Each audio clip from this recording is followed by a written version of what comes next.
All right, guys, welcome to the Git Bit Podcast, the podcast for nerds, blurs, and all those who love fandom. Definitely, guys, welcome. Of course, I'm your host and most, Will Buchanan, and of course, the man to my left, also my co-host. I can't call him high-pitched intern no more because Joe's been a while since he's been high-pitched. So what are we calling you, Joe? This week I am monster riding Rathalos wrangling Joe Tonello. That tells me where he is in Monster Hunter stories too. But with that being said, guys, like I said, this is a family-friendly podcast. We do try to watch our language. How come sometimes words do slip, and sometimes we may show trailers. They will be muted just because DMCA rules will like to ban us, even though we're playing something that's shared. But again, that's the rules. But beyond that, welcome. So, I know a lot of y'all are looking at y'all's calendars and times and going, this is not Friday night. Yes, it's a special Sunday edition. Basically because we did want to go ahead and get some news of the week out. I will start first with some CW shows of the week. Flash, I don't know where it's going with the Godspeed Wars. I don't want to fathom. I'm wondering if the show writer for Black Lightning has been brought onto the Flash. That's about the best way I could put that. Because literally, the whole idea of making Godspeed a clone army, and then, Augustus Hart now lost his memory, and then at the same time, it's the whole thing about the timeline collapsing, and then the introduction. Of course, we saw that coming with Impulse, which is Bart Allen being brought into it. It doesn't make any sense how they're trying to toss all together. But Joe, did you get that same idea about the show, or did you just give up on it? No, I actually watched this episode because, like I said, I'll start watching when they introduce Bart. I did like that Bart used Crash, meaning Bart is at least from the same time period as Terry McGinnis, because Crash was a slang term both for Bart Allen and Terry McGinnis in some of Batman Beyond. Mm-hmm. As for August Hart, if you've read the Josh Williamson run where Godspeed originated, he was the original Godspeed. Right. So his memory loss thing, I don't know what's going on there, but we'll probably see. Again, this season is weird, and I only tuned in just to get my initial impression of Impulse. I still don't like that he's Barry's son as opposed to grandson, but I'll get over that. It was fine. I'm just waiting, much like everybody else, I'm waiting for Superman to come back. Yeah, Superman loves. You know what? I'm gonna be honest with you. I'll tell you what. This actually makes me miss Stargirl. I never thought I'd say that. I honestly think the writing in Flash is getting to the point to where it's like, you know what? I'm liable to go back and give Stargirl another shot at this rate. You should. I mean, it's a smaller series with a higher budget, so... True, but those first 4 episodes kind of turned me off. But you know what? I will probably go back and give it a second shot. But yeah, I mean, with the CW shows, it's just, we're all waiting for Superman and Lois at this point. But like we said before, COVID put a lot of shows on hiatus or on breaks, so Superman and Lois is catching up. So, of course, I think, if I remember the TV guide, there may be a new episode this week. I'm not really sure. I'll have to go back and double check on that. But aside from that, I did want to go ahead and get the two elephants out the room. What do you say? You want to do the other show we're going to be talking? Which show? Besides Loki? Because Loki was fun. Trigger. Say what? Ultraman Trigger. Oh yeah, you can go ahead and do that one because I didn't actually get to see it. So go ahead and give your non-spoiler review of that. Yeah, so this is something I want to add to the show, guys. So we may be doing this week to week on top of the shows, and this is the new Ultraman series. For those of us that are not familiar with Ultraman, that is the third arm of Tokusatsu, where we have Super Sentai / Power Ranger, Kamen Rider, and Ultraman. So Ultraman is often the one that we really just kind of dismiss because. Not all of us. Huh? Not all of us, but you get the point. Not all of us, but it's often really dismissed because you just see a giant guy fighting a giant monster. It's boring. Yeah. Then you realize, wait, that's what we always watched Power Rangers for, was the giant robot fighting the giant monster. Pretty much. You pretty much wait for the Zord part. So not to do Shadow, but let's be honest. We all waiting for the Zord part. I'm just saying, yeah. Shadow, don't be mad at us. But go ahead, Joe. So, Ultraman is nothing but the giant robot fighting the giant monster. Mm-hmm. This year it is Ultraman Trigger. It is the first Ultraman of the Reiwa era in Japan. This also is serving as a quasi sequel / companion series to the first Heisei era TV show, Ultraman Tiga, which actually did air on the Fox box way back in the day. I was gonna say, that was 90. Shoot, 92, 93, somewhere in there. How about but yeah, you're right. No, you're right. 80. That was 88, 89. You're right. Yep. So, this series is brand new. We get to meet surprisingly, this happens on Mars, the first episode, at a Martian settlement. We have a new character, Kengo Manaka, who's actually a botanist for the Mars settlement colony. Is really young and starts having these dreams of giants of light and darkness fighting, starts seeing a very ethereal woman every now and then, and he's honestly also a giant plant dork. The point where he has like one of those kitty capsule carriers, okay, but it has a Martian plant in it. So he and his mom work for the Martian settlement. His mom is leading some people around Martian ruins, and they find a fossilized Ultraman. And everyone's surprised because was an Ultraman on Earth, which was Tiga. So they're like, oh, the giants of light were on Mars. Right. And then an ancient monster attacks, as it does. This is Golba, and the interesting thing about Ultraman is all the monsters actually have their own history. Yeah.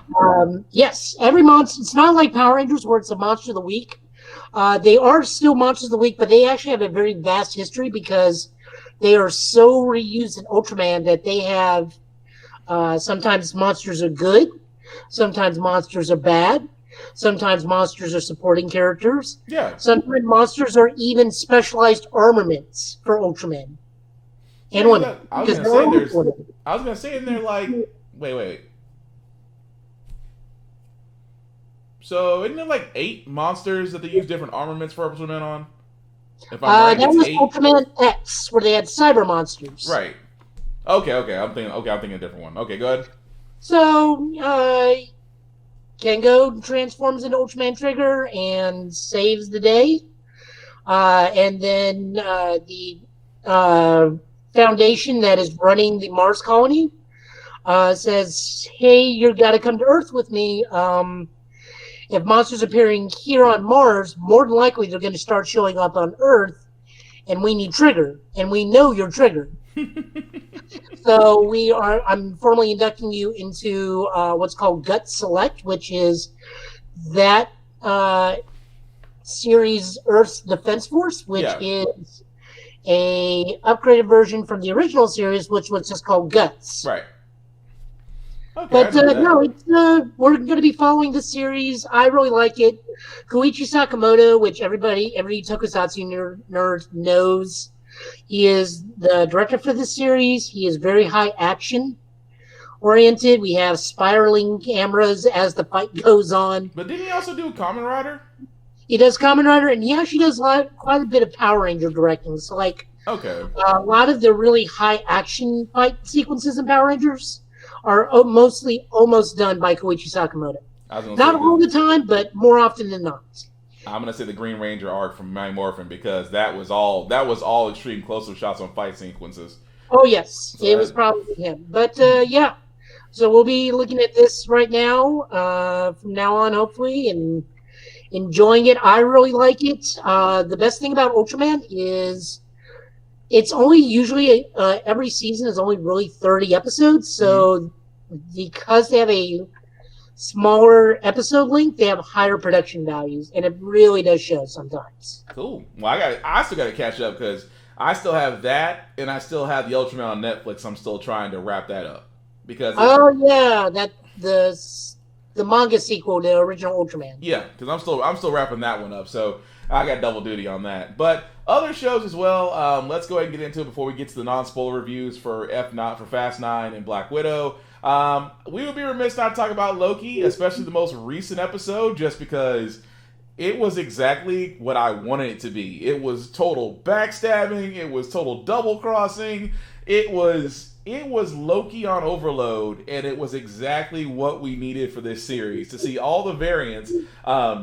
Literally, I won't say all the variants, but a good majority of them acted as we expected out of Loki, to be just completely be king of the hill, just do anything they wanted to. And Kid Loki and Classic Loki were the most loyal Lokis out the bunch. No, that's a lie. Alligator Loki was the most loyal. He even took away President Loki's hand.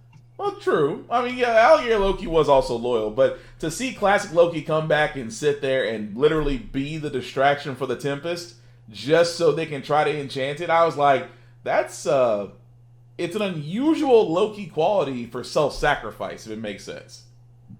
But I do like the fact that, you know, they don't really purge anybody. Everybody that seems to be purged goes to the Void. And so the Void is like the universal trash can, apparently. Because, no, go, what were you going to say, Joe?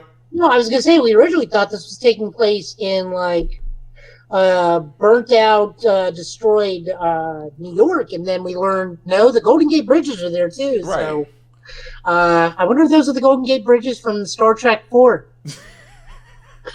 I would not be surprised. But I did like the fact that Mobius, you know, Mobius is kind of like, okay, it's weird that Loki never really considered himself attached to anybody or allied with anybody, but Mobius still sits there and says, you're my favorite Loki of all, and it kind of messed him up a little bit.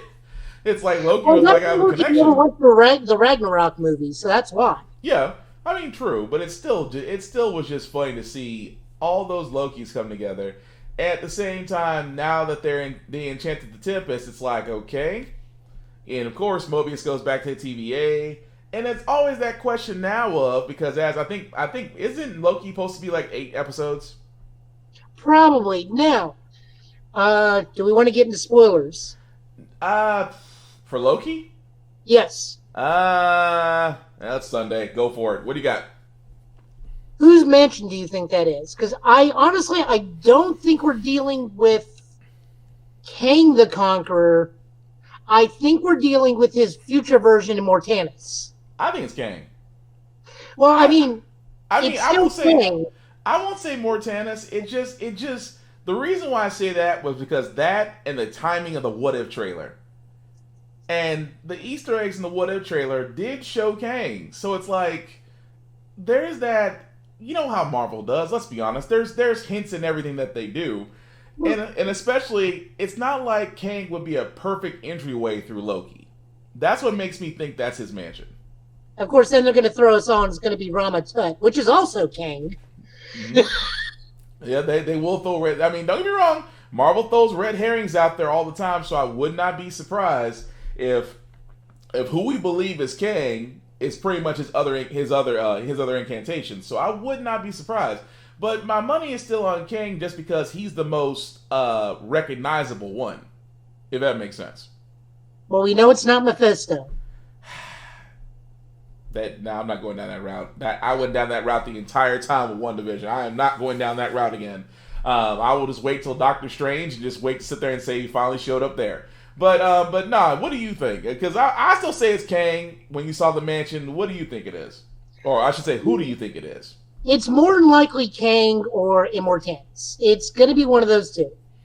More than likely, I do believe it's probably Immortanus or Kang is going to get introduced. We're probably both wrong, and it's another Loki. Yeah, probably. It's probably... Do we even know if there's a possibility if there's a Loki Prime? I wouldn't put it past them. I mean, they brought out a boastful Loki who's not even in the comics. They've written him for the show, so again, I wouldn't even be surprised about that. But then, is the one that died in Endgame even Prime Loki? Do we know that for sure? That's always the red herring. Did we know whether or not he did or didn't? I mean, that is the thing, but.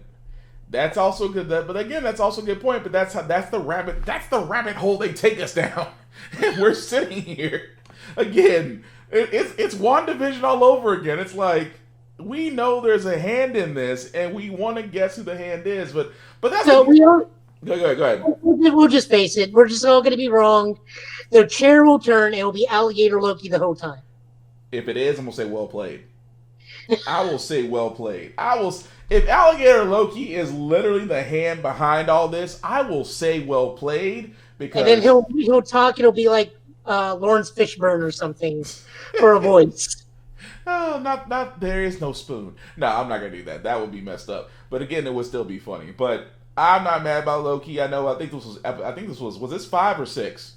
This is 5. Okay, so if Disney follows with its 8 episodes arc, then we have 3 episodes left of Loki. I would think it's 8 because the What If trailer came out, and I think What If is the next series up behind Loki, which I did want to talk a little bit about just because I love the fact of every arc they're doing. Of course they showed the Captain Britannica. What if I can't think of her name to save my life right now. What if Agent Carter took the super serum for him instead of Steve Rogers? Well, there's also one other thing I can add to this particular thing because I saw the trailer. She is Captain Britain. Okay. Which means not only is she a super soldier, she has all the powers of Avalon behind her because she does have Excalibur. Oh, okay, so they are going with that. So she has all of both currently Betsy and her brother, I keep forgetting his name. Is it Matt Braddock?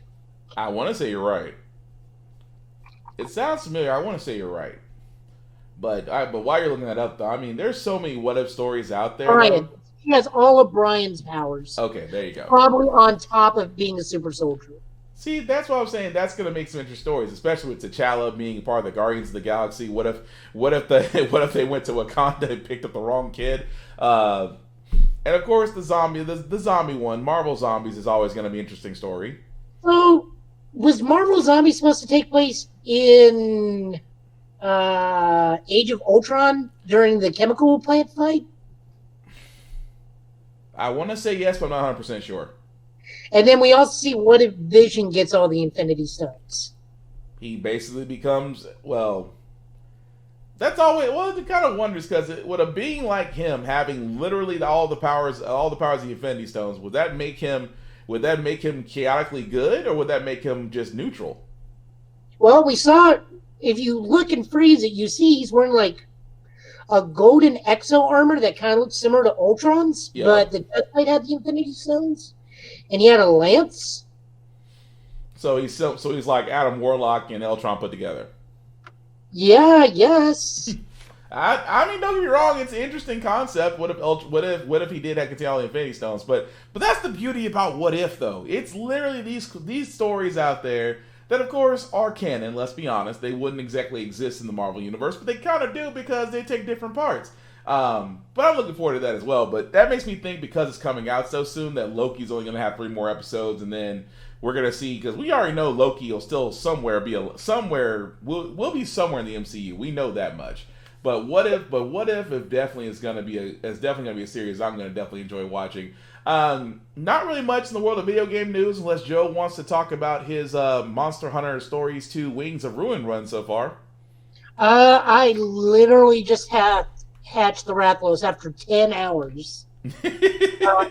No, like, seriously, that's how long it takes for the Rathalos to get actually, like, be put into the game. Oh, wow. So you're, like, you get out of what the demo gives you. You're on your second village, and at the end of the second village, you get your Rathalos. Okay. Which has little stumpy wings. So it's even like, oh, well, it can't fly and it can't do certain actions yet because he's still too young. But I'm enjoying it. I'm raising it. It's in English right now. I didn't put in Japanese or Monster Hunter language. Very heavy. Some callbacks to the first game, only in the fact that the ultra annoying donut loving cat Nabaru is back for like no reason. He's like Koopo in Final Fantasy. I get it. I mean, I guess he's like the Pikachu of the series or something. I don't know. But, I mean, I'm having fun with it. It's different from Monster Hunter. I'm waiting to be able to get certain monsters. Hopefully I can get them because I really want to be able to have a Glavenus, which was my favorite monster is pretty much my dedicated armor and weapon types in actual Monster Hunter. Nice. Okay. Well, like I said, with Joe doing that, I'm going to take the emotional run because I got the legendary version of Mass Effect, and me and Joe, well, I should say Joe discovered this first, and then he let me know about it. Apparently, there was a formula to how you can actually do the missions in every game. Now, I understand for 2, because the way you set it up to actually beat the suicide mission to have everybody survive, through trial and error, I figured that one out. And 3 was also another one. Through trial and error, figured that one out. But I know, Joe, you went ahead and played them all from 1 to Andromeda, right? Yep, beat Andromeda last week. Okay. So I know you can give your impression of this since you've already played it. What was your impression of the legendary version of Mass Effect? Oh, I really loved it. That guide actually really helped because it wasn't that it gave you how to do it. It was who to take with you to get some of the extended dialogue sequences, because certain people needed to be on certain missions to give further dialogue. Gotcha. That actually really also helped out. Of course, like some people, I killed Caden because he's just so bland. See, you killed Caden, I kill Ashley. I know I shouldn't say that on a recorded podcast. We're saying that the video game characters that we could do without. So just to cover that out. Because me and Joe have said this on Mass Effect. It does get to a one point in the game. I like to call it the Kobayashi Maru, because no matter what, you're not going to be able to save everybody. It comes up to a part in the game where you can save Caden or you can save Ashley. You save one, you pretty much lose the other. Now, I've always kicked Ashley to the curb. I could do without Ashley. Caden was at least a little bit more loyal than Ashley, but that's just my opinion. I know Joe will save Ashley but lose Caden, but I've always sat there and said this was kind of the most hateful part of Mass Effect, but I also loved it because no matter what the decision is, it carried on through every game. But but don't get me wrong, aside from that part, Rex's character, Grunt's character, Jack from Mass Effect 2, of course Garrus. Garrus was the right-hand man. He was the right-hand man I refused to lose. I literally, before I move forward on this, I gotta say this. I remember one time on Mass Effect 2, my first run through the suicide mission, I lost Garrus. I went back, reloaded my previous save, and went and made sure that he survived. Everybody else I could have done without. So, big question. Mm-hmm. Did you intentionally miss the soda can? Yes.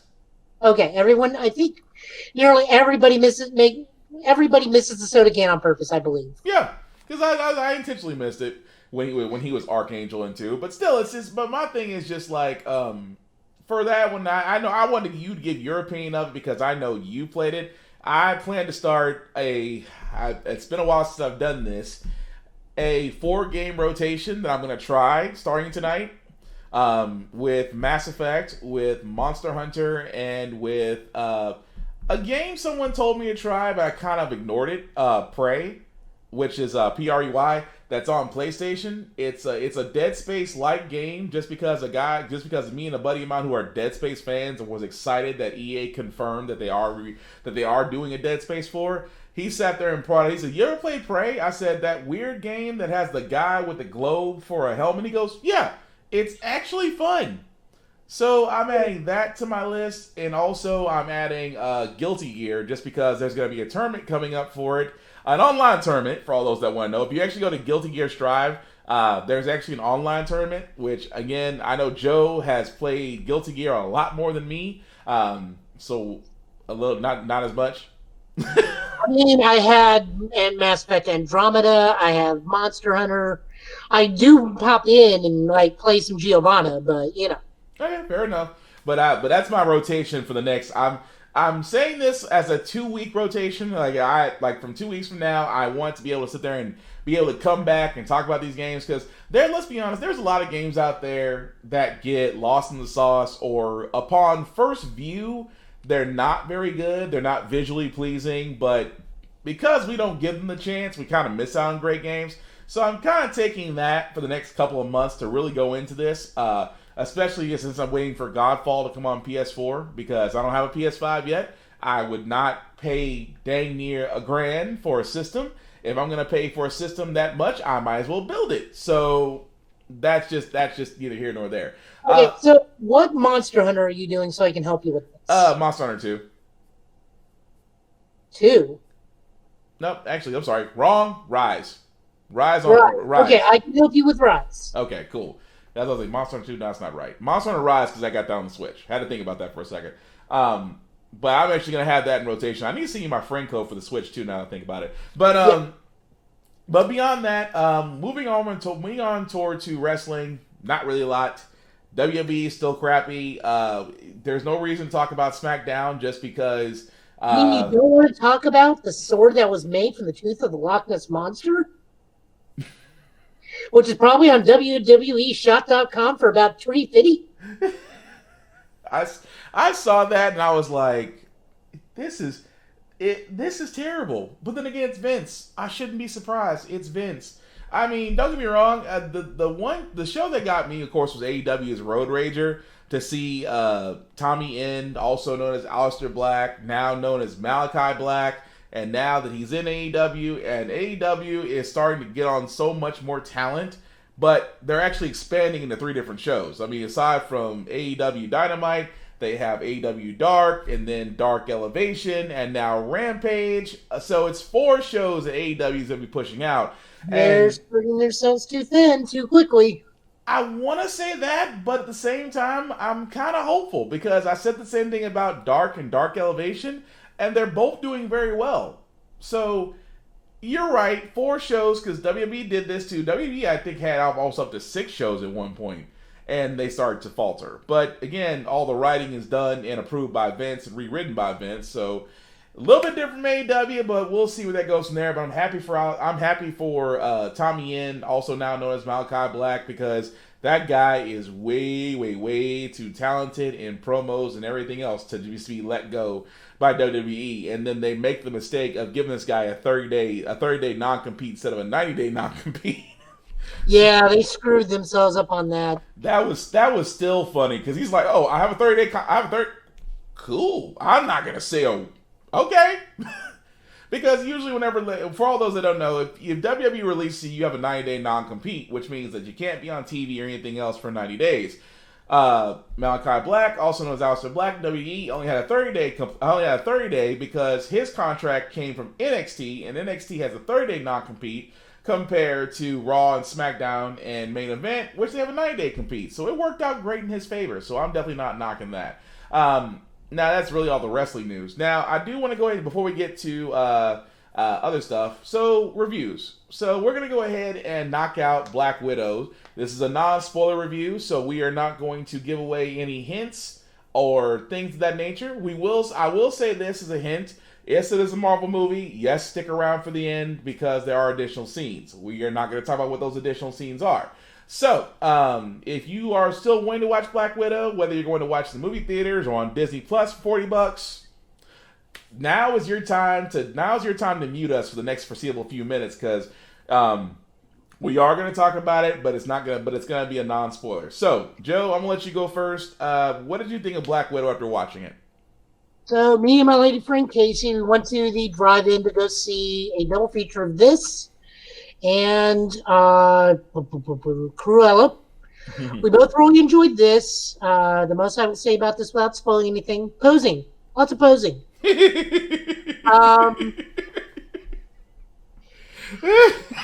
sorry. I'm sorry, Joe. Go ahead.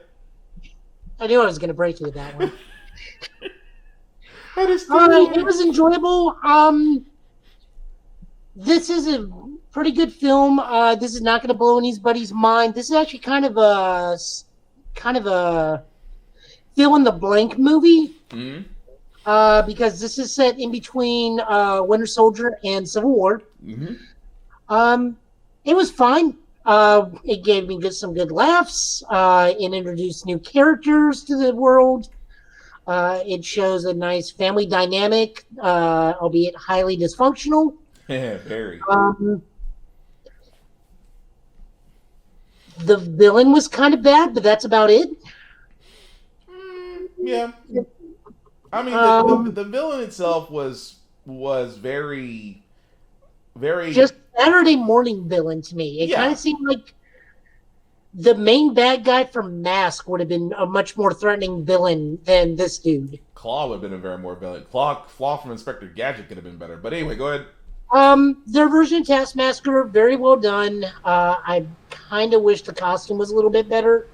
The costume itself was fine. It's just, I'm so used to the skull mask, and what they did was just kind of make it look like something you wear while you're going down the ski slope on a snowboard.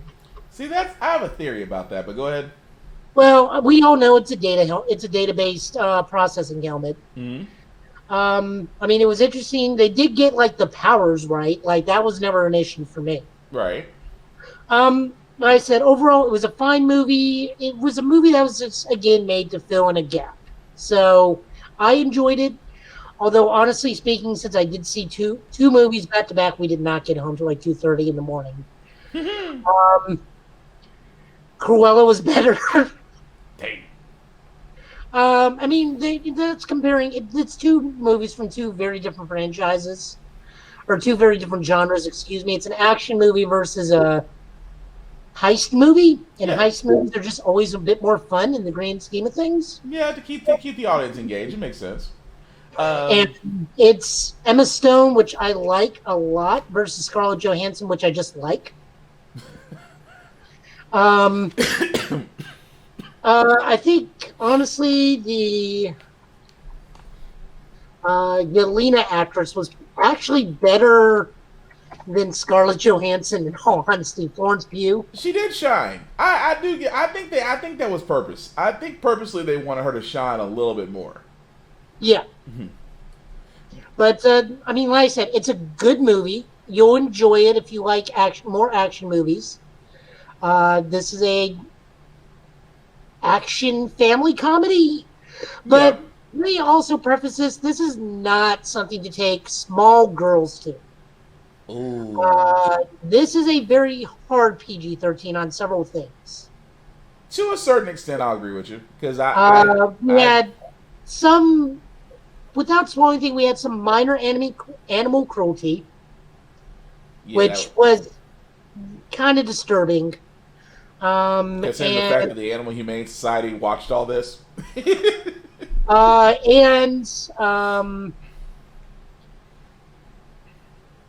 Exploitation of little girls, I guess, is the best way of putting this. See, that's what makes me think there was a hidden message behind that. I think there was a big hidden message behind that. If you've read comics, you know what the Red Room is. Yeah. And so you're going in prepared. Mm-hmm. The majority of the MCU only audience, where they are bringing their little girls, thinking this will be like Wonder Woman. This is probably not an appropriate movie to be bringing a 5 and 6 year old little girl. But you know what's going to be funny, which I think is going to happen? I think that after this, because this was the initial first week, I think the next week there's going to be a discretionary added to it. Probably. I think so. I mean, like I said, I'm with you. I loved it. Is exactly what we thought it would be, a filler in between two movies. It does give Black Widow's story more context. It does give the background as far as her family and everything else. Taskmaster, how they did that was definitely surprising. At the same time, I was really surprised. Again, we're not going to get spoilers. Additionally, that's why I said I will tell everybody, if you go see Black Widow, yes, it is a hard PG-13 movie, like Joe said. Be very if you think your children can handle it, by all means, you're the parent. You decide you decide what your children should watch. We are just saying that 9 and 10-year-olds should be fine, and up 5 to 8 might want to just let this one slide for now. But again, for the rest of us, for the older folks that can handle it, it is fun. It is entertaining. Yelena's joke, which Joe repeated, I'm sorry, you'll understand once you watch it. You'll understand. But if I had to give a rating to it, on a scale of 1 to 10, I'd give it a solid 8, just because it's exactly what we thought it would be. It's a spy family action movie, especially with David Harbour's character, because the fact of his whole pathway through the movie was interesting. And yes, there is some animal cruelty a little bit, but I was not surprised considering the fact that, of course, when it involves the Red Room, what is exactly considered humane and non-humane anymore? So, with that being said, like I said, Black Widow is definitely worth watching. I'm going to be honest, it's going to, like me and Joe were saying, I think the next week there may be some discretion advised, but like I said, it is safe. We believe it is safe for kids 9 years old and up. Just the really younger kids, you just might want to use caution. But beyond that, I've seen Fast 9. Joe, have you seen Fast 9? Or are you choosing to skip family. It? So much family. All right, I'll give a quick one. Fast 9 is actually a very entertaining movie, but I'm gonna tell you right now, do not use logic. But then again, like they say that for every Fast movie, don't use logic. Don't try to make it make sense. Understand that it's basically extreme, point break, over the top action. Let's be honest. Just call it what it is. This is a live action Saturday morning cartoon from the 80s. Pretty much. And Vin Diesel, you know what? Say what you want about the guy, but I'm sorry. I'm still wondering how this guy is still getting acting jobs. He acts the same way in every movie, but. But he's the multi-millionaire. He's the multi-million-dollar actor. I'm the guy doing podcasts. So what do I know? So, but again, Fast 9 is definitely worth watching. And of course, as we said about Black Widow, we both give our seal of approval on this. So if you're on the fence about Black Widow, and if you want to watch it in a movie theater, that's cool. If you want to blow $40 and watch on Disney Plus, that is your prerogative. If you just want to wait till it's on Disney Plus a month later. Nothing wrong with that either, because if you're already paying $8 a month for Disney Plus, why not wait for it just to be available like everything else? So definitely no harm, no foul there. So the last thing I think, before we get to the comic book recommendations, Joe, do you have anything else?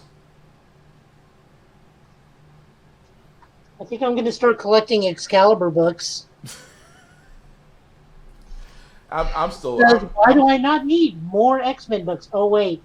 I went to Rick's Comic City and got more X-Men books. I'm just waiting for that day. They're gonna have Joe on a blacklist. Like, you cannot buy him all in one shot. I didn't. I bought 2 of the Age of X books, and 2 of them are waiting. The last 2 are waiting in the box for next week. For next time I go. You are literally gonna get blacklisted from Rick's Comic City at this rate. What are you talking about? They love me there. Oh, I mean, if you're gonna pay off their mortgage there at this rate. But anyway. No, I do not. I can tell you for a fact, the guy that pays their mortgage is the guy that comes in buys about $2,000 worth of statues from them. Wow. He's the one who pays their rent. I just pay maybe the electric bill for a week. Well, with that being said, Joe, what comic book recommendations you got for us this week? All right, so all these books I am about to talk about, you can go find at Rick's Comic City, be it their Donaldson, Nashville location, their Clarksville location, or their Fort Campbell location. We got 1, 2, 3, 4, 5, 6, 7, 8. So that means I will be shotgunning some and be detailing some others. Go for it.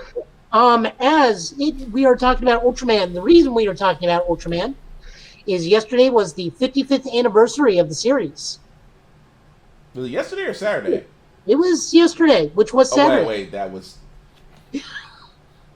Go, just ignore me. Just ignore me.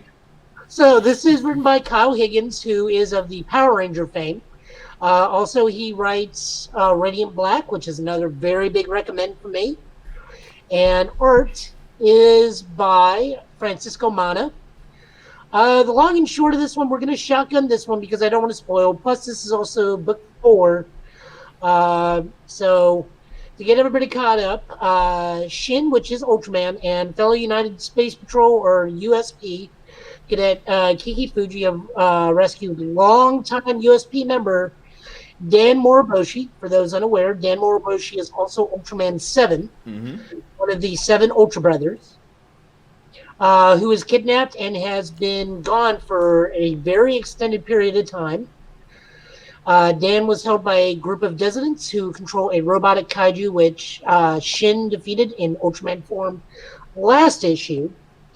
And then the USP has traced the robotic kaiju's origins to another former member Uh, Katsuichiro Kato, Shin and Kiki go and question the tech billionaire. Their interview was cut short by a conspiracy theorist named Professor Nakato, who has publicly declared that the kaiju are a government hoax by unleashing his own artificial kaiju. Why is it always... Never mind. I'm gonna say it's always a conspiracy guy that has a monster in the closet, but go ahead. So, they are still over in Kato, I guess, Kato Core, Kato Tech. We do see one of the kaiju there. It is actually, I forget this one's name. My apologies, but people will know it because the kaiju is the old Showa-era Godzilla suit that Super Eye still had when they were part of Toei. And they just spray painted some of it yellow and gave it a frill, which then Ultraman rips the frill off and they're like, oh, it's a Godzilla suit. Wait, that... Okay, I'm sorry. Go ahead. Yeah, go ahead, by all means. If you have questions. Because I was trying... No. Go ahead. Because I've guessed about 3 different monsters. I'm pretty sure I'll be wrong. But go ahead. Well, I don't remember his name. Because I just remember, it's the one that's the Godzilla with the frill. Right. So Shin and Dan are talking and whatnot. And they, leave. Of course, they suspect things. Shin tries to drive Dan home, but Dan's home is gone. Because Dan's been gone for a really long time. Like a really long time. Like his home is now in a giant apartment complex and hotel. Damn. So Dan is having to just shack up with Shin. Meanwhile, they are now tracking everything to Iceland.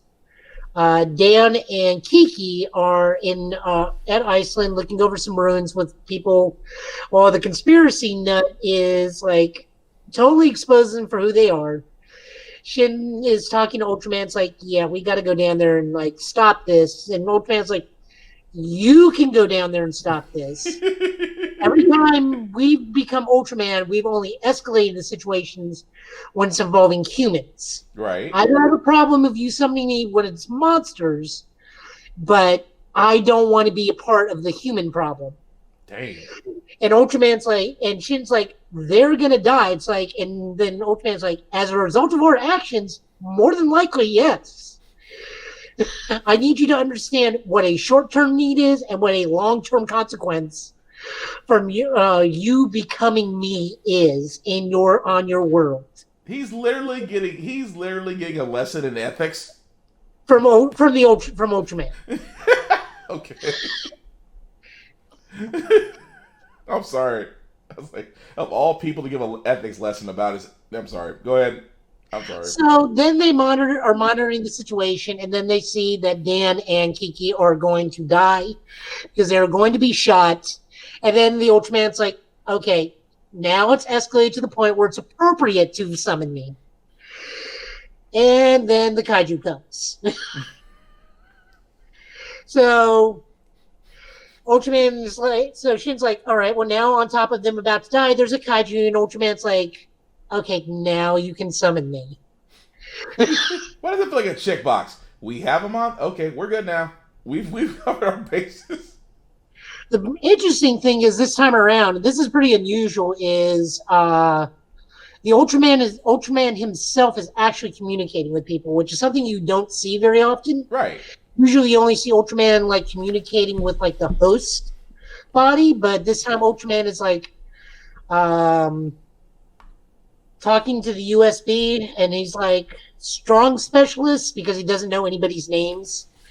It's hi, the guy he's talking is right, yes, hello, Mr. Ultraman. Very glad you're a part of the team, sir. And Ultraman's specialist. He's right, yeah, power source. Oh, it's in the head. So Ultraman, because he's in Iceland, chips off an iceberg and just impales the monster, causing it to blow up. Unfortunately, a nearby volcano erupts because what he defeated was an artificial kaiju. Uh-huh. When the monster dies, the monster is in a process of dying, an actual kaiju erupts from the volcano in Iceland.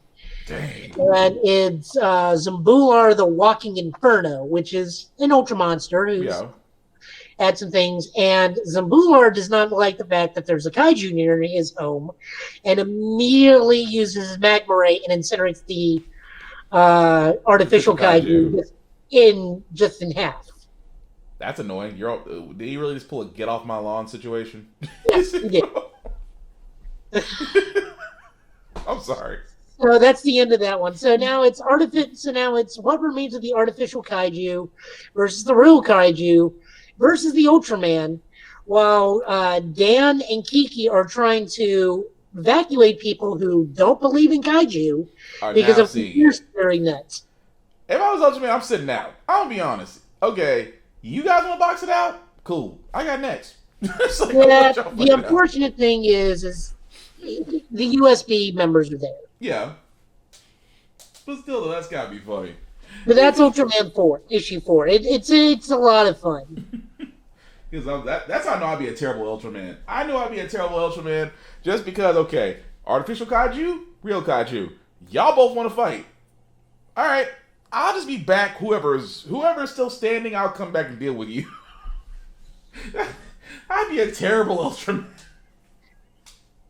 Next up, we're going to skip over Hellions because that kind of spoils a whole bunch of stuff. Okay. Next up, we got Children of the Atom, issue 5. This actually answers a lot of questions. Where we last left them off, we had a human science team capture all the kids, save for, I refuse to call him by his second name, so Daycrawler. He wants people to start calling him Nighty Nightcrawler, and everyone's like, we're not calling you that. Poor Kurt. No, it's not Kurt. It's one of the kids. I can't think of his name to save my life right now. I know what you're talking about. I can't think of his name, but go ahead. No, this is who I'm telling you what his name is. It's Daycrawler. These are the three. These are like the kids that are going around as like masquerading as like the original X-Men plus Gambit. Right. Yeah. And their Nightcrawler wants to be no longer called Daycrawler, but he wants to be called Nighty Nightcrawler. And his whole team is like, we're not calling you that. I could have. Okay, it could be. I could be thinking of somebody else. I thought he had a different name, but go ahead. Yeah, he had a so. All of them are captured, so he goes to the Krakoan embassy in New York to get help. Yeah. Meanwhile, these science extremists are getting ready to just like dissect the kids. Oh, here we go. Cyclops, Last, Cherub, Gimmick, Marvel Guy, and Daycrawler / Nighty Nightcrawler, which no one will call him. So the X-Men pop in to save him. We have Pixie, Wolverine, Storm, Magma, Strong Guy, Nightcrawler, and Cyclops. Got it. Okay. Okay, now I remember that. And for whatever reason, you don't really see Magma and Strong Guy do anything other than like show up. They're kind of like the guys that we're just here just on standby. Yeah, so it's the X-Men versus the U-Men. Okay. And then we learn like during the fight, they're starting to win pretty easily. And then they have these chest projectors which nullify and suppress their powers. Mm-hmm. Yeah, but it's not affecting any of the kids. Okay. So the cat's out of the bag is that the kids are not mutants. Except for one. Okay. So, like, their suits are what give them their power. They're kind of like Stark Tech suits. Okay. They're just like happen to mimic X-Men powers. So, like, Cyclops Last does not have optic blast like her. She actually has a visor that shoots out a concussion blast that's actually used for welding. She's a make shot. Not a make shot. Yeah. Yeah. Okay. So, like, they wreck the U-Men because they can't be affected by the mutant suppression energy rays. And everybody gets their team up, so Cyclops Last and Cyclops are fighting. Everybody's like teamed up with their thing. And then for whatever reason, like Magma and Strong Guy and Pixie just vanish from the fight. Starbucks run. I guess, like, they're having their big team up moment, and they're just gone. They're not even there anymore. Like, you see Pixie for like a hot second, but like Strong Guy and Magma are just like gone until like the end of when everybody goes home. Wow, that's a Starbucks run. Be like, okay, y'all guys don't need me, right? Y'all got it covered, right? So we're back at one of the houses of the kids, and Storm comes over. Mm-hmm.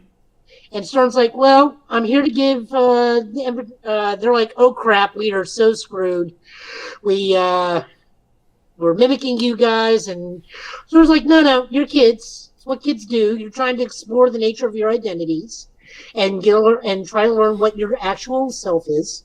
It's not a big deal. Besides, it's not why I'm here.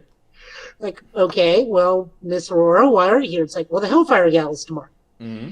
Like, and the kid's like, well, I thought you had to be like really important people. And Storm's like, well, the gala is open to all mutants.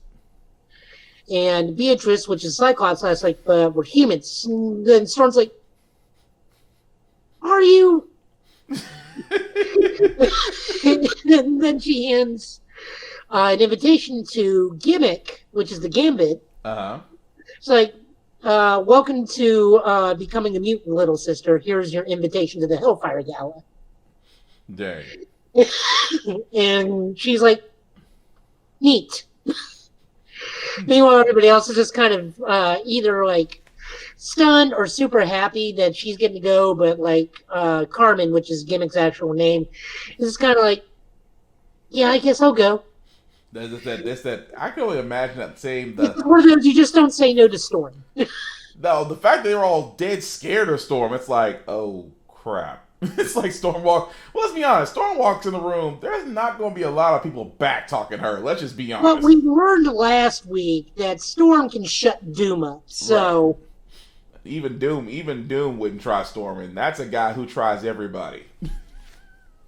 Doom is still on that high horse of, remember when I was God during the Secret Wars? And Storm just immediately disrespectful. Storm just It's like, that's nice, sweetie. I'm this voice of the solar system. That's still You're funny. God for 8 planets. I speak for the galaxy. That's still funny. It does not get old. Next up, we got Nocterra. This is one of the independent books by Image. Okay. Art story by Scott Snyder, art by Tony S. Daniel. The crew from Nocterra, it finally made it to the sanctuary. So Valentina and her brother Emery. Last we left, Emery was slowly becoming one of the night people, I guess. I don't remember exactly what they're called, but the people that become monsters if they're exposed to the night too long. Okay. He is healed by direct exposure to a special ray of light called the Lux. Unfortunately, right before they get him in there, he totally becomes a monster and starts attacking people. Security forces tranquilize both him and Valentina, and then we wake up like a bit later. We maybe like a week later, and he is completely cured. We see Valentina's patched up, and we see her other traveler is also with her. We get some more backstory about the grandfather to the girl that she's supposed to be transporting. We find out the one running the sanctuary is her great uncle, the brother of that one. And then we learn some other really spooky stuff. And then we learn that the great uncle is the one that hired Blacktop Bill. And so all is not as it seems. Okay, because I'm about to say that's probably the one comic book line that my knowledge on it is very limited. So I have to probably go back and read that. And then we are getting to look at Kyle Higgins' new series called Ordinary Gods. Oh, Lord. Go ahead. It's just a preview page. We just learned that certain gods have just become depowered and become mundane humans and are just trying to live their lives in the modern world until stuff forces them back into the limelight. Wait a minute. Are they literally just copying the movie Eternals? No, because these are actual deities. Think more of it like a take on, what's it called? The book by Neil Gaiman. Oh, American Gods. Yes, it's kind of like American Gods. It's kind of like a take on American Gods. Ah, I did love American Gods. I did love the book. I love the series and the short series on Stars. But okay, that makes sense. Next up, we got Immortal Hulk, number 48. This series wraps up in 2 issues. So this is right after Joe Fixit, the strongest form of the Hulk, has completely and utterly thrashed the Avengers. He and Betty take off for a little alone time. And it is exactly what that sounds like. Nice. However, they have had their alone time in the Hulk and Harvey forms. So that room is trashed. Dang. But they have kind of a big old conversation. Betty does enjoy Joe Fixit a little bit more than Bruce, but still does love Bruce. And just like, you're just that facet of Bruce I always like a little bit more because you're more straightforward. And Joe's like, I do love you because technically you are my wife, but you're more Bruce's than mine. I'm sorry. By the way, Bruce is still in hell. Dang. So it's like, because Betty's like, yes, like, well, I want to talk to Bruce. It's like, yeah, we kind of can't do that right now. And she's like, Joe, come on. I mean, you can turn it into it. It's like, Bruce isn't hiding from you. He's gone. He's in hell or someplace below hell. It's kind of hard to describe. It's like, it's Stearns again. He's there too. He's got Banner, and the best I could do was flee with me and the kid. The kid is Basic Hulk. Ah. That's how everyone sees Basic Hulk as the kid. And so Stearns took him and has taken control of Devil Hulk. So you got just me and the kid. And I didn't really look out for Bruce when I was escaping. I was too busy trying to save my own butt and the kid. Dang. So Betty is understandably pissed. Meanwhile, we get to see Jen, who's in the other room. Thank God, saying, "Thank God I have good soundproofing." And she is talking to the reporter that's kind of been Hulk's sidekick throughout this whole series. Thank God. And, thank God for soundproof walls. Oh yeah, no, she even refers to herself like, and Jen Walters has the money for a suite like this, and with a lot of rooms and a lot of good soundproofing. I hope to God enough soundproofing. Wow. So like they have this moment, and the sidekick and Jen are talking because Jen's kind of going through this thing in the era run of Avengers. She-Hulk slowly kind of devolving to becoming like kind of a basic Hulk herself. Okay. In fact, in the Aaron's run right now, they're doing World War She-Hulk, where Russia has kidnapped her to pay for crimes against the country. Huh. But this is happening like a little bit before that. But it's still true to the form. Even human forms of Jen Walters was like, Jen Walters is the alternate identity. She-Hulk is the real me. Ah, okay. Meanwhile, Jen is also texting both the Fantastic Four and the Avengers saying, Hulk is pretty chill right now. Don't do anything.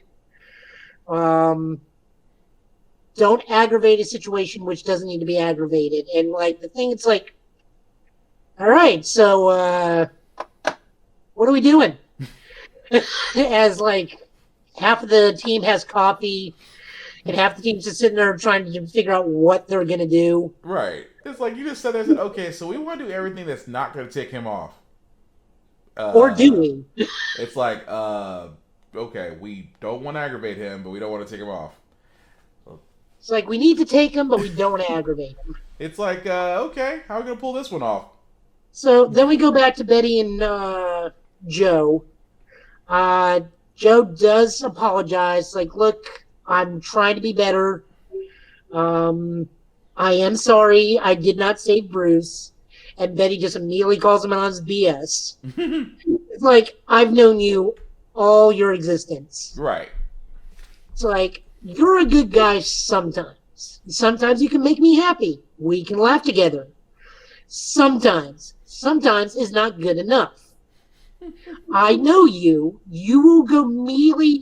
You're the part of Bruce that hides and likes to hide. Do I need to remind you how long you were in Vegas? Dang. And he's like, okay, fine. It's like, well, fine. Then I'm done hiding. It's like, and she's like, oh, you want to make a move now while they're still hunting us? It's like, no, I want to go find Bruce. And then we actually get the origin of the Joe Fix-It personality, because he explains, like, look, here's how I came to be. Bruce was always beaten half to death by his dad. And then while his dad was sleeping off the alcohol, he would watch old black and white movies, and he would see the tough guys from, like, heist movies. Right. That is how I was born. I am Bruce's depiction of what a grown man who can take the pain of the world and laugh at it be. That is what I am. I'm the kid's idea of a man. It's like, so he's like, I can talk tough. I can crack wise. If you piss me off, maybe I'll beat you half to death. Or maybe I'll hurt you so bad you'll never recover from it, and maybe I'll enjoy it. Because, that's what grown-ups do. But that ain't me anymore. I don't want to be that. And Betty's like, what's your point? And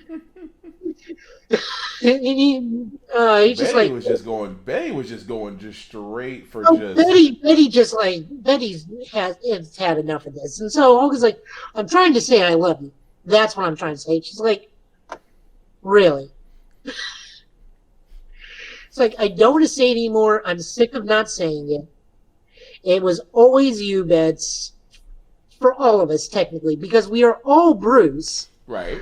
I'm just the more forward version of Bruce, but I still love you.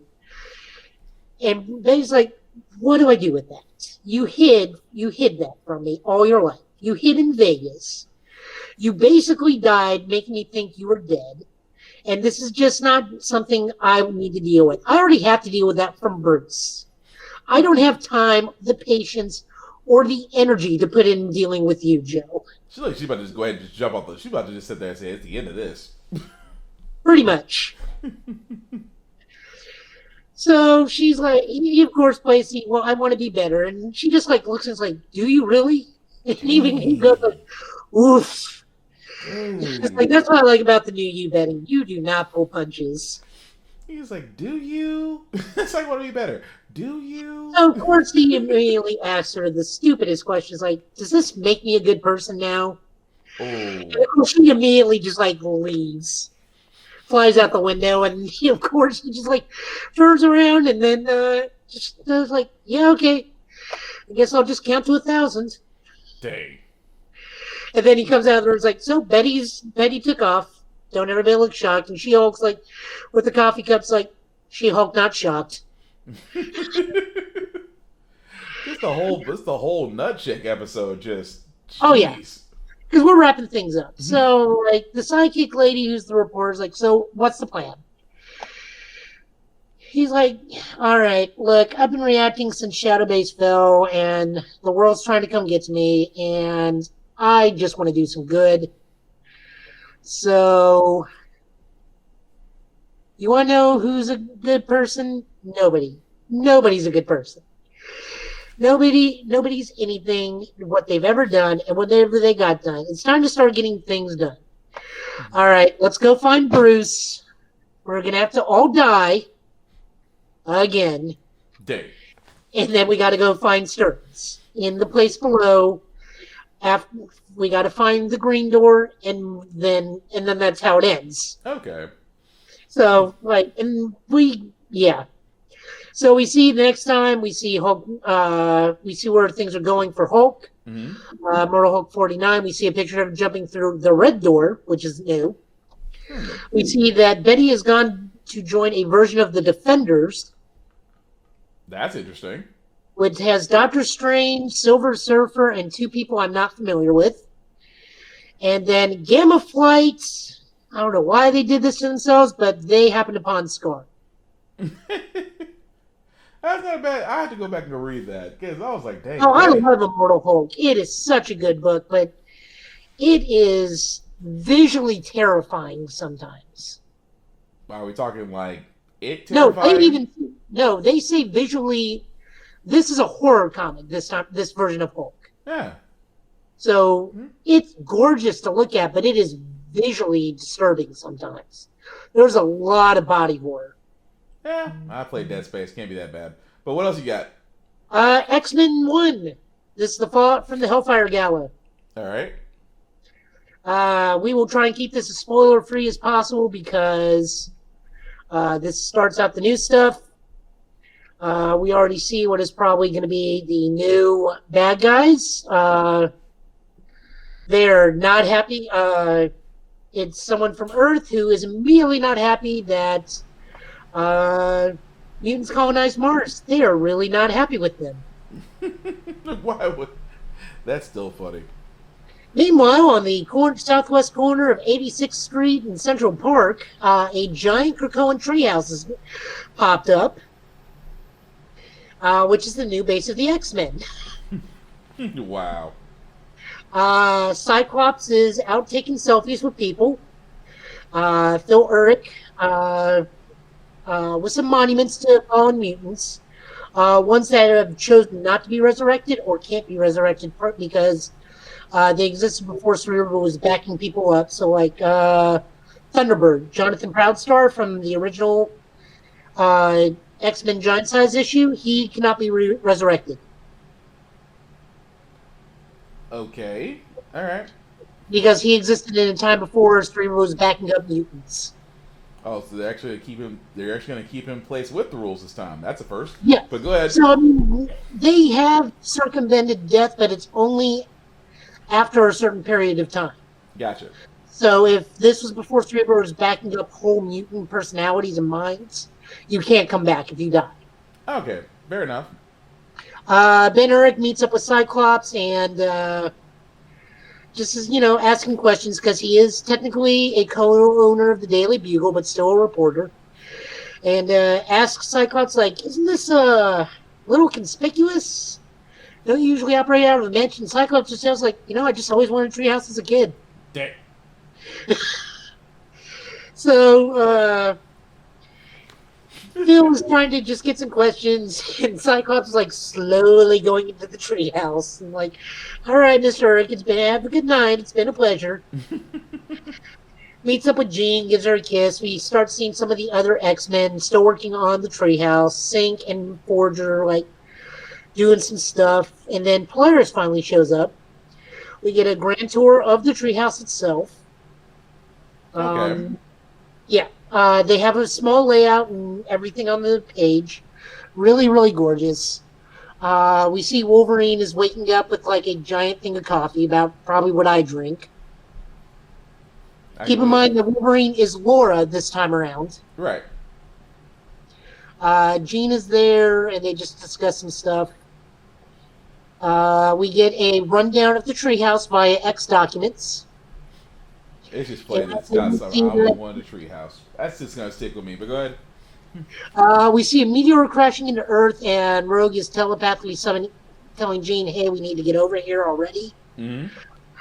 It is a giant alien robot. It tries to beat up Rogue. Rogue does not do so well. She gets pretty much Dragon Ball through like 3 buildings. Dang. It lands pretty close to the treehouse, so they don't have too far to go. So everybody comes in. So Sync, Polaris, Sunfire, Cyclops, Wolverine, and Jean go and fight. Polaris tries to take it on one-on-one because it is a giant robot. Mm-hmm. Unfortunately, it's space metal, so it's not a metal her magnetism powers can work with. So she's like, okay, help. Dang. So, Polaris they're on a construction site, so Polaris does the only thing she can think of doing. She makes an X-Megazord. Do I? So, huh? I don't know why. It just in my mind, my X-Men just went to Power Rangers, and you said X-Megazord. No, it's exactly that. Oh, what? So Sunfire is the energy core, and everyone is like part of the robot's thing. So like, Sync and Wolverine are the legs, Rogue and Polaris are the arms.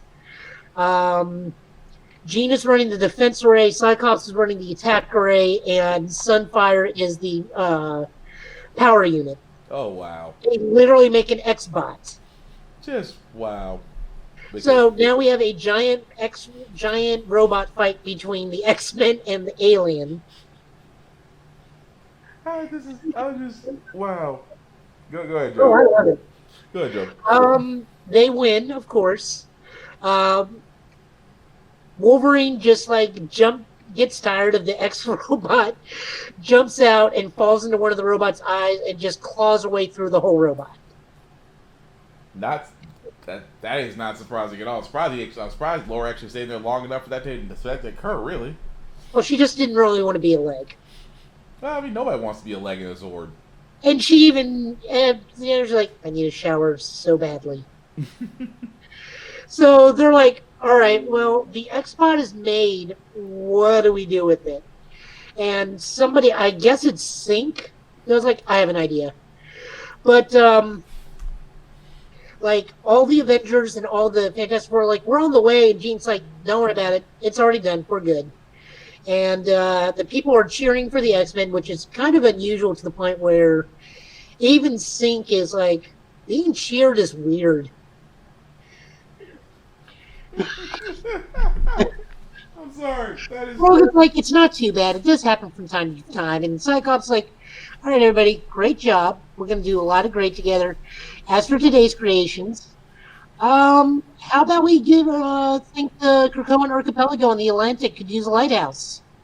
So X-Bot is roaming the Krakoan shoreline as a defense unit. Oh, wow.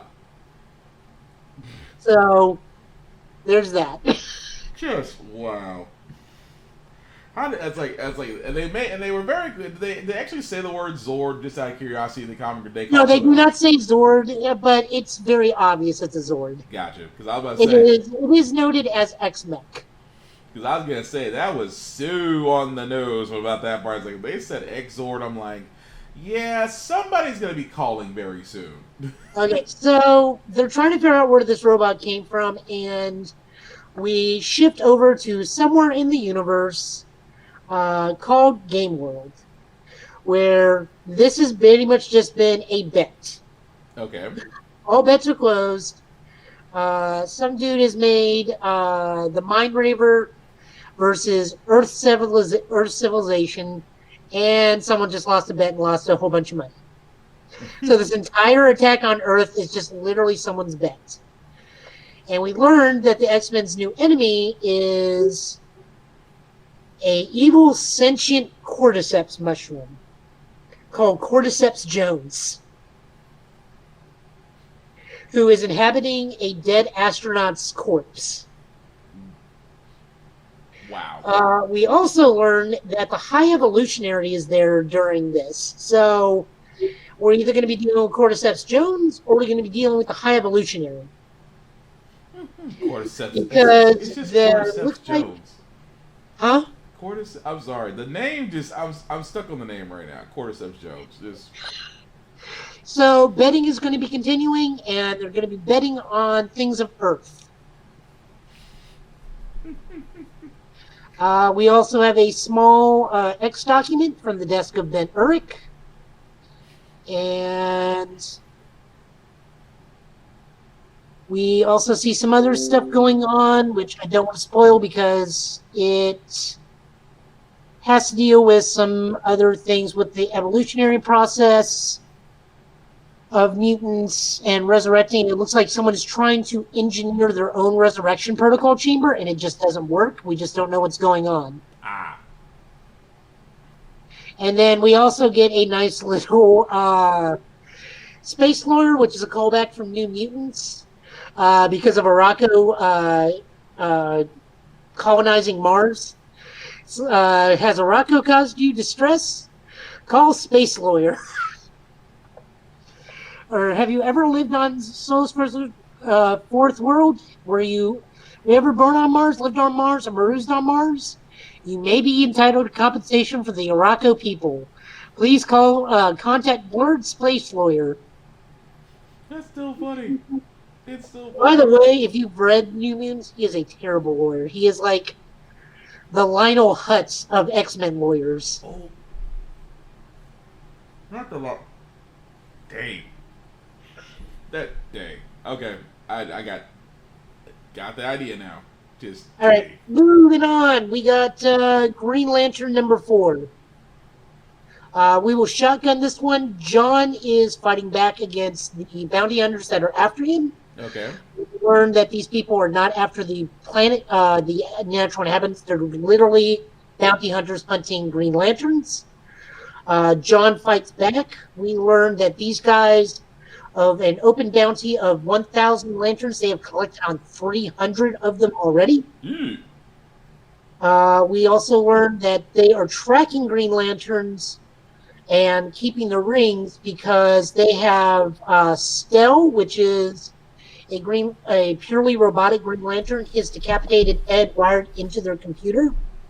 And they are using Stell's head to track energy signatures from active Green Lantern rings. So we have a list of Green Lanterns that have already been captured, as well as a jar full of Lantern rings. So they're basically just using him as just one big old... Just basically using him as Google for lanterns. Yes. Meanwhile, we are on Oa as Joe Mullins is going through the death tally and confirming the dead. So we see that Guy Gardner is only missing. Aurasia is dead. Princess Iolande is actually still alive but marooned. Ismail Cole, which was the lizard Green Lantern from the Jeff Johns run, is now dead. Kyle Rayner is missing. Dang. Roplop Fan is been located but marooned. And then Simon is down in the science cells trying to do an update. Both Simon and some men dressed like Adam Strange. I guess they're Galactic Rangers. I'm not too sure what Adam Strange's uniform indicates. I know I thought it was like something specifically to him, but apparently it's a whole brigade. But they're helping contain prisoners that got loose in science cells. I guess we have Simon's new wardrobe, which is just kind of a white T-shirt and pants and boots, along with his new Cybercast. So basically, Casual Friday. Yeah, Casual Friday Simon. We do see that some of the shadow cells, which are for the hybrid prisoners, are still online, as they require actual energy keys to open the doors, as opposed to just the energy grid itself. Okay. We also are caught up. Joe is with Teen Lantern. Teen Lantern is not too enthused that she is having to wear a Green Lantern uniform, but her hair's a wreck, and Joe makes a comb construct and combs her hair and goes like, "You're part of the..." Right back live. Okay, Whoa. Sorry about that, folks. We're not sure what happened. I don't know if my machine crapped out on me, or the simple fact of the matter is that we were talking too, well, I won't say we were talking too bad about it. Joe was talking too badly about World War Hulk, so that's probably probably Disney came after us. But now that we're back up and running, Joe, just go ahead and pick up where you left off, man, as far as explaining the latest comic. Oh, Green Lantern. Mm-hmm. Oh, yeah, the Guardians are dying. There's also a probability that they're already dead. They're just out of sync. And then something is up with Kaylee, where she's like sensing something from them, but it's totally in Spanish. Okay. Meanwhile, one of the people helping with the recovery of Oa is one of Brainiac's people, and says, like, so the people that could have done this, it's pretty few and far between, so we're pretty much getting what our arcs are going to be. There's a possibility it was the Sinestro Corps, the Red Lantern Corps, the Controllers, the Reach, or the Circle of Light, or the Bright Circle, when we were interested in this series. It looks like we'll be getting back to the Red Lanterns and the Yellow Lanterns. That'll be nice. Well, I always enjoy the Red Lanterns more than... I always love the Red Lanterns more than the Sinestro Corps, but then again, let's just be honest. The Red Lantern's only about one thing anyway.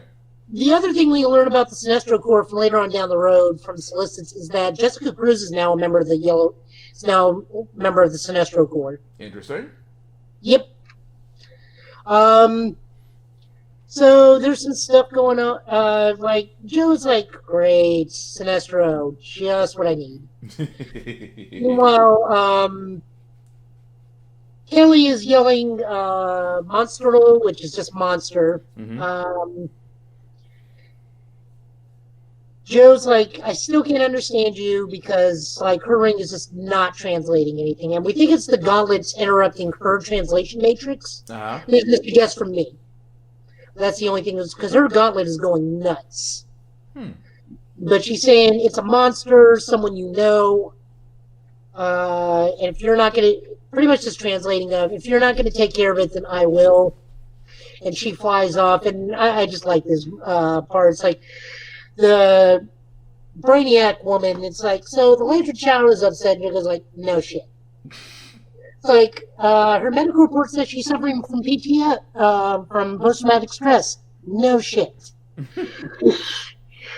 She also says she's also on her way to New Kroger, and Joe's like, no shit. It kind of feels like a Captain Obvious moment. Yeah. That's how that issue ends. Okay. He's waiting for Captain. I'm surprised there wasn't a, never mind, Hotels.com reference at the end of all that. Yeah. Next up is the long-awaited second issue of Wonder Girl 2. Again, I have to reread this book multiple times. One, because I am not paying attention to the story half the time. The art is so good. The writer is the artist, again, much like a lot of the books I read. So it's Joella Jones doing the writing and the art. We do see the creature that has taken Yara. We actually learned who she is. She is a Brazilian water deity known as Yara, and we learned her backstory. Okay. She also bestows Yara the Bolo power, I guess is the best way of doing it. I don't know what it's going to be called, but it's a mythical Bolo, and then she leaves Yara and sends her back up to the surface. All the Bon and Mingdal are like, well, crap, she's in Brazil, and already one of the deities have awakened. Meanwhile, we see that the pantheons are converging, so we see they have summoned, of all the Amazons to hunter down, we see that they have summoned Artemis.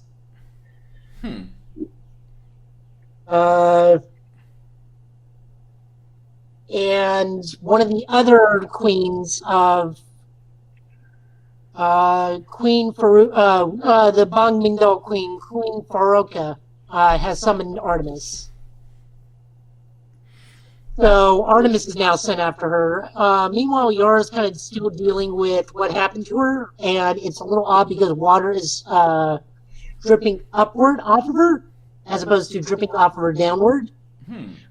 Her friend Yoho, I don't know how to pronounce his name. It's J-O-A with an ampersand, and then O again. So I can't pronounce that. Jono? A lot of appears in this week's comics. I was gonna say it sounds like Jono, but go ahead. Yeah. So we flash over. They have a talk. We flash over to the Hall of Justice because Hippolyta is currently Wonder Woman. So she's like, yeah, something's going on. I need you to look into it. We see that she's talking to Cassie Sandmark. And Cassie's like, no, I'll go do this. You got your Justice League duties now, and, it was good talking to you. I haven't seen you in quite some time, Queen Hippolyta, and I'm going to go out and find what this new thing is. Hippolyta's like, Diana would be very proud of you taking charge like this, and may you have my blessings on this trip. By the way, she's in Brazil. I don't think I can give you much more information than that. Cassie's like, could you? It's Brazil. It's massive. Can you narrow it down a little bit? Hippolyta's like, it's in South America. And then we just see Cassie walk out. I was like, okay, Brazil it is then. Say, where's Brazil? South America. Meanwhile, Yara and Yao, I guess, are flying out. And then the lights go out in the plane. And then all of a sudden, an Amazon just appears on the plane. And it's like, I'm here to get you. And Yara's like, okay. So she, the Amazon just, runs down the aisle of the plane and tries to attack Yara, and Yara just, one punches her and knocks her out cold. Oh. Like Batman Guy Gardner one punch. Dang. And then, of course, her friend's like, Yara, what the hell? She's like, it was a bit harder than I intended to, but it was an accident. You believe me, right? I didn't mean to hit her that hard. And then all of a sudden, another woman on the plane appears and is trying to, smash Yara with the food cart. Well, Yara just roundhouse kicks the cart, and the cart explodes out the left side of the plane. And now we have a problem. No, we do actually. But the woman that attacked her's like, nice try, you missed, and then she's immediately sucked out of the plane. Just dang. And Yara's just like, all right, everybody hang on. So elsewhere, we see all through South America and various towns of Brazil, we see both Cassie and Artemis are searching. And they meet up in Rio de Janeiro because Cassie has picked up that one really annoying YouTuber dude that Yara's with named Kevin. Mm-hmm. And Cassie and Artemis have a fight until they're like, all right, you know what, we can be at this forever, or we can work together and find her. And then we see the two girls that, the two Bong Mingdo women that went after that failed. It's like, yeah, we got we tried. You guys may want to go home. You have no idea what you're up against. And both of them, both Cassie and ours, like, okay, what? Meanwhile, now it's Olympus's time to try. So, the god Eros is there. And his sidekick, the god of the West Wind, Zavaros. So Zavaros lets the plane land safely. Everybody gets off the plane, and our Eros is going to assassinate her by shooting an arrow through her. Unfortunately, Eros knocks the arrow too much and nicks himself with his own arrow. That's kind of bad if you think about it. Yeah, so Eros is the god of physical love, sexual desire, and can be capricious and random and cruel. Mm-hmm. He's armed with a bow and arrow, and anyone who strikes the arrow falls madly in love with the first person they see. The only problem is, Eros is not immune to his own power. He becomes a narcissist. No, he becomes when he nicks himself with his own arrow from over knocking it, he immediately falls in love with Yara. Oh, he sees Yara. Oh. Yeah. So, this is not going to end well. Bong Mingdo and Olympus have both failed trying to assassinate this poor girl. This is not going to end well. No, it's not. And that's where that one ends. And then the final book of the night, I saved this one because this book means a lot of things to a lot of different people. Okay. This is Justice League Infinity, which is the canonical continuation of the DC animated universe Justice League. Okay, I was gonna say because it's so this is non-canon. No, this is in canon. This is Justice League Infinity, which is a follow-up to Justice League Unlimited. Okay, gotcha. This is written by J.M. DeMatteis, with art by, let me see if I can't find it. Written by J.M. DeMatteis and Jim Tucker, with art by Ethan Bevers. It opens with Amazo flying through the galaxy, just looking for a purpose. He goes through various realms, dimensions, time, and space until he happens upon a door, and the door leads him to a very suspicious mirror world that we've seen in other decent continuities. This is the mirror realm that the mirror paradise from Crisis that Golden Age Superman, Lois, Power Girl, and Superboy Prime were in previously. Okay. Meanwhile, Martian Manhunter is currently a Indian woman named Amrit, who is talking to her friend on a bench, and he is still lamenting he just cannot find a purpose for himself in this world.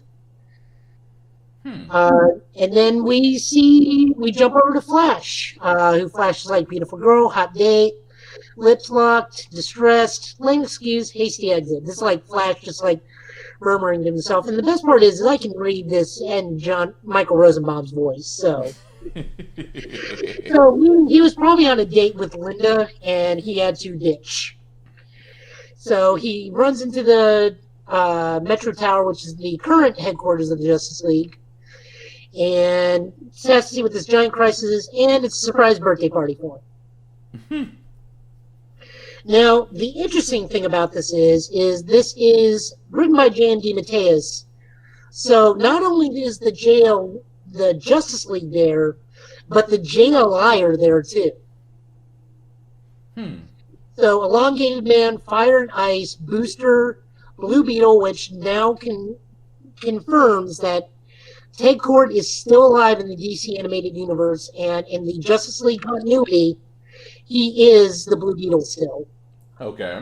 We also see Hawkgirl, John Stewart, Barda, and Mr. Miracle, and Vixen, and Red Tornado. And like, it's a surprise party. It's like, no one's thrown me a surprise party before. It's like, not even my own family. It's like, and of course Diane's like, we are family. And of course Batman's like, you guys, of course, like, wasn't choked up. It's like, you guys are the best. And then Batman, of course, like, for the record, I hate birthdays. And then Diana comes up behind and is like, you have to forgive Wally. He has a difficult time expressing his feelings. Don't you, Bruce? Dang. And then Batman just gets this like wry grin on his face, like, you would know. Dang. So we're still at that Batman Wonder Woman romance. The snoo phase. Yes. Meanwhile, Booster has way too many pieces of cake, and Ralph is trying to get cake from him. Ted is trying to like corral Ralph and Booster, and Wally's like, "Man, you know you guys are in trouble. Blue Beetle's trying to be the voice of maturity between you guys." Meanwhile, Shaira and Dixon are chit-chatting again, and John wanders in. Because it's still the new girlfriend versus chatting with the ex-girlfriend. Meanwhile, we do see in the background there's a dance party going on with Fire, Ice, and Red Tornado is doing the robot. See, this is just it kind of makes you for it to be a continuation. It almost feels like a Justice League Unlimited episode. But go ahead. It is, and it has the JLI in it, which makes a world of difference to me. Gotcha. So Shaira takes like this big stance against John because she's just trying to have a conversation with Vixen, and John butts in. And Shredder just like walks off, like, you are not the center of the universe. John's just like, I didn't really mean to. And Vic's like, yes, you did. And John's like, okay, maybe a little. And then all of a sudden the party gets interrupted by a boom tube. Because you got to remember, this does follow Justice League Unlimited, so Darkseid is dead. Right. Via the story. In fact, they even say, if you want to find out what's going on, go see Justice League episode Destroyer. That's a fair point. So it's just So it's like it's still I can't get the Justice League Unlimited episode vibe out of my head. Just the whole thing is just you're almost waiting for Booster Gold to have one of his one-offs at this point. Oh yeah. So Granny Goodness is trying to take out the Justice League to become the new Queen of Apocalypse. Because of what happens. Yeah. So they start fighting. Meanwhile, Amazo's kind of like trapped in this in the mirror dimension, and he's kind of having like this crisis because like something's talking to him, but he doesn't know what, and he's questioning like his own physical being because Amazo in this universe is basically a god at this point. Okay. But he's coming to a source of crisis of I have no soul, I'm a construct.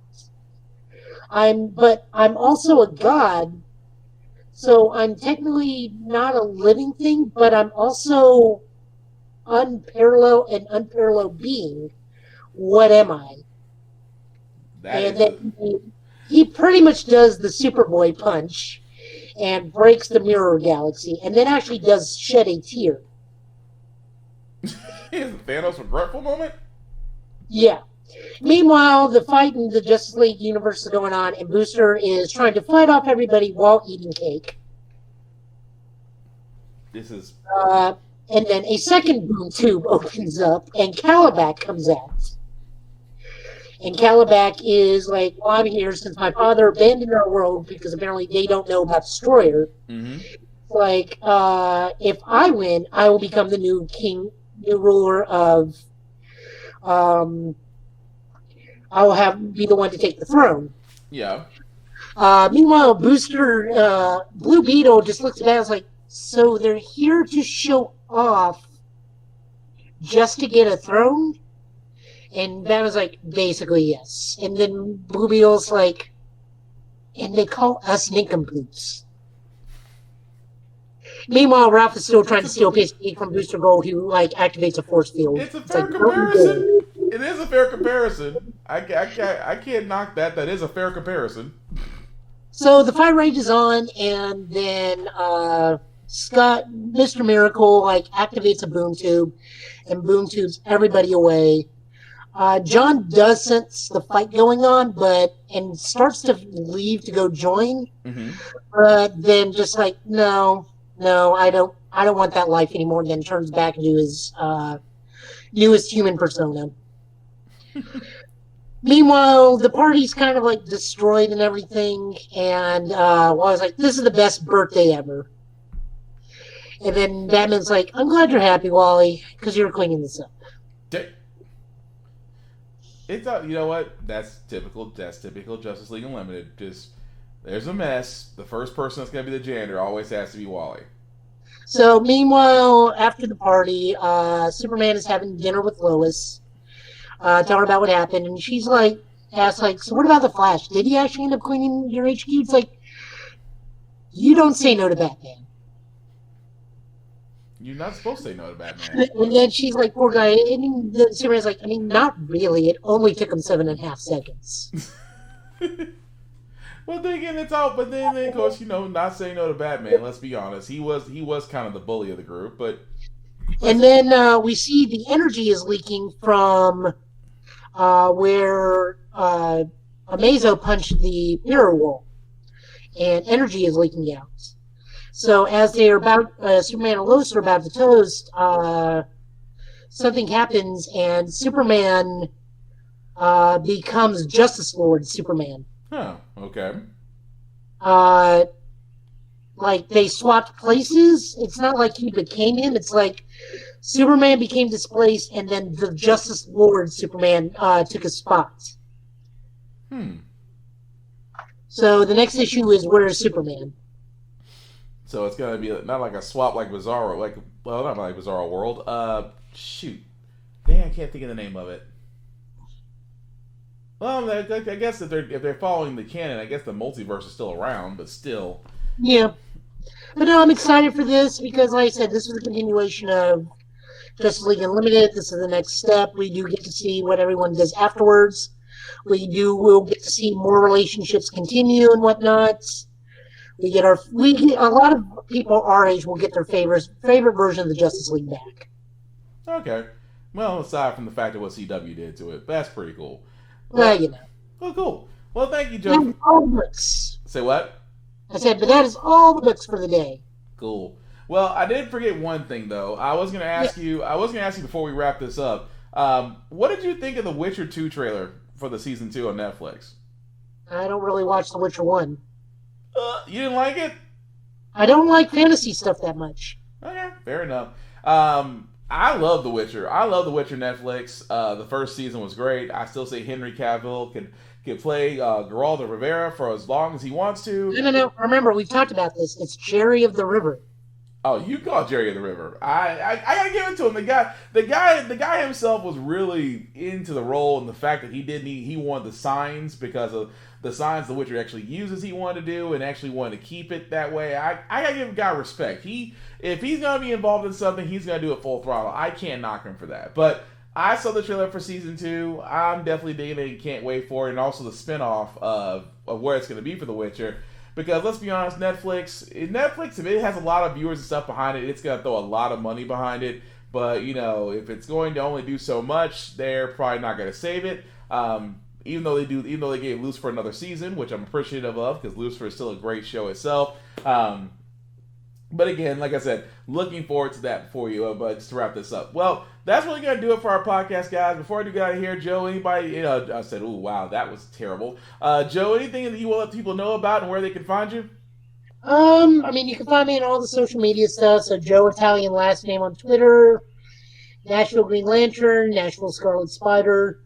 I'm in the works, hopefully, to organize a cosplay meetup over at the Adventure Science Center because Adventure Science Center this month is Superhero Month. Okay. So I'm just reached out to the event coordinator, so we'll see how that goes. Okay. Other than that, you'll find me here reading comics. Not trying to get blacklisted. Anyway, aside from that, no, really, Joe has an impressive comic book collection, especially with the Thunderbolts, which I'm kind of with you on this, Joe. I think the Thunderbolts will be coming to the MCU. At this point, I'm pretty sure. I'm Avengers. Yeah, I'm fairly convinced the Thunderbolts will be making an MCU appearance. But beyond that, guys, of course, before I do get here, I do want to get my buddy Vaughn, who's broadcasting right now, Big VZA Dot on all socials, and Vaughn Westfield on Facebook, who's actually doing his smoking trailers right now, which is basically movies and video games from 6:30 to 9 p.m. Of course, he does have his RAF, which is like America's Funniest Home Videos, except done by WorldStar, every Monday from 6:30 to 9 p.m. as well. Definitely check him out as he's live right now, Avon Westbrook on Facebook, and Big Busy A Dot on all socials. As for me, guys, and that was good and terrible because I went to the wrong screen. As for me, guys, the link at the bottom that you do see in red, if you copy and paste that into your browser, will take you to my link tree for all my podcasts. How the Fact We Got Here, Git Bit, and of course the Infamous Podcast. Definitely like, share, and subscribe, and let people know about it. As far as, this as we try to do this every Friday from 8:30 to 10, as we try to go over the world of fandom when it comes to video games, anime, comic books, superhero television shows, things of that nature. Also, shout out to Rick's Comic City. With its 4 locations, help me out here, Joe, for the 4 locations where Rick's Comic City can be found. 3 locations. 3, sorry. So we got Nashville Donaldson, which you guys will find me there every second Saturday of the month, or second and fourth Saturday of the month. If I'm there, say hi. I'll be happy to sit and chat with you about everything in the store, much to their dismay. Also, there's a store in Clarksville and a store in Fort Campbell. Right, so you people that are just on the border who don't feel like going to a gaming hall, go to a comic book store. You'll save money. I'm just saying. You'll just save money unless you're really intending on playing slot machines.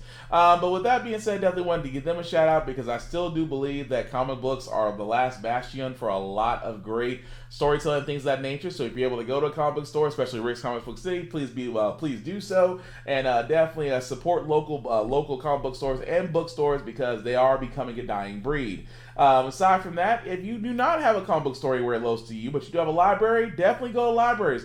Libraries, unbeknownst to a lot of people, still carry comic books, even current ones, for historical references. So if you cannot get to a comic book store, definitely hit up a library because you'd be amazed at what you can find there and can check out and can view. Like I said before, these are definitely living pieces of history that you can get to and references for sources. Because if you're like me, digital is all great and all, but there's nothing wrong with going into a store and getting a comic or a compendium or a volume, or if you're like Joe, get the whole thing because there's nothing more than having an entire story in the palm of your hands. In my opinion, they do not have any more Thunderbolts books, people. By the way, I'm sorry, not sorry, but I'm sorry. You're not sorry.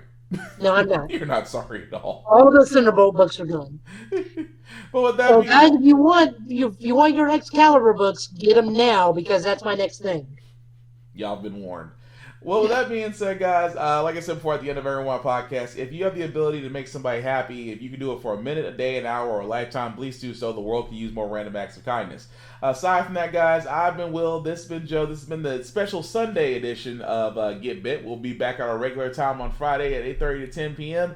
And pretty much, guys, take care of yourselves and each other, and we'll all get through this. Have a good night, guys. Peace.